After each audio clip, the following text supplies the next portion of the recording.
አሰላሙ አለይኩም ወራህመቱላሂ ወበረካቱ። የመጀመሪያው ቪዲዮ ሼር ኮፒ እንዳደረጋችሁት እርግጠኛ ነኝ። ይህንንም ቪዲዮ አሁንም ሼር ኮፒ እያደረጋችሁ አሰራጩት ማለት ነው። ዛሬ ደግሞ የምናየው ሁለተኛው ሱራ ይሆናል። ሱረቱል ፈለቅ ማለት ነው። ሱረቱል ፈለቅ ላይ አዳዲስ ተማሪዎች ወይም ቁርአን ጀማሪ የሆኑ ሰዎች የሚሳሳቱ ስህተት ወይም ተጅዊድ ያልተማሩ ሰዎች የሚሳሳቱ ስህተት እያወጣን እናያለን ማለት ነው።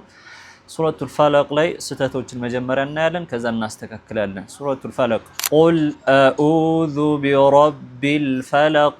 ይህ አቀራር ስህተት ነው። ስህተት የሆነበት ምክንያት ምንድነው? ሐምዛንና አይንን በአንድ ድምጽ ማንበብ፣ በአ ማንበብ፣ ይህ ስህተት ነው። አይን የራሱ የሆነ መውጫ አለው፣ ሐምዛ የራሱ የሆነ መውጫ አለው። እስቲ አስተካክለን እናንብበው። ቁል አዑዙ ቢረቢል ፈለቅ። ቁል አዑዙ ቢልፈለቅ አዑ እነዚህ ሁለቱንም ማስተካከል ይኖርብናል። አይን ከመካከለኛ ጎሮሮ ነው የምናወጣው። ሐምዛ ደግሞ ከታችኛው የጎሮራችን ክፍል ነው ማውጣት ያለብን። ይህንን ስህተት ሁላችንም ማስተካከል አለብን ማለት ነው። ሱረቱል ፈለቅ ላይ ሁለተኛው የምንሳሳተው ስህተት ምንድነው? ወሚን ሸሪ ነፋሳቲ ብለን እናልፈዋለን። ኑን ሸዳን ያለ ማጥበቅ አለ ማለት ነው። አብዛኛው ሰው የሚሳሳቱት ስህተት ነው።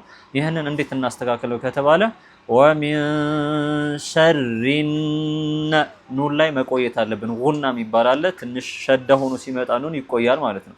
ወሚን ሸሪ ነፋሳቲ በዚህ መልኩ አጥብቃችሁ የምታነቡ ከሆነ የተስተካከለ ንባብ ይሆናል ማለት ነው። እስቲ አንዴ እንድገመው። ወሚን ሸሪ ነፋሳቲ ፊል ዑቀድ። ሱረቱል ፈለቅ ላይ ሌላኛው የምንሳሳተው ስህተት ምንድነው? መጨረሻ አንቀጽ ላይ ነው። ወሚን ሸሪ ወሚን የምትለዋን ኑኗን አለመደበቅ ነው።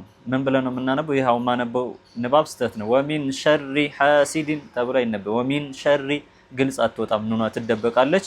ወሚን ሸሪ ሐሲድን ኢዛ ሐሰድ ይህ ትክክለኛው ንባብ ነው። ወሚን ሸሪ ሐሲድን ወሚን ሸሪ ሐሲድን ኢዛ ሐሰድ። ስለዚህ እነዚህ ቀለል ያሉ ስህተቶች ናቸው። ሁላችንም ይህንን እየሰማን እናስተካክል። ለሌሎች ወንድምና እህት ሼር፣ ኮፒ ሊንክ እያደረግን እናሰራጭ። ወሰላሙ አለይኩም ወራህመቱላህ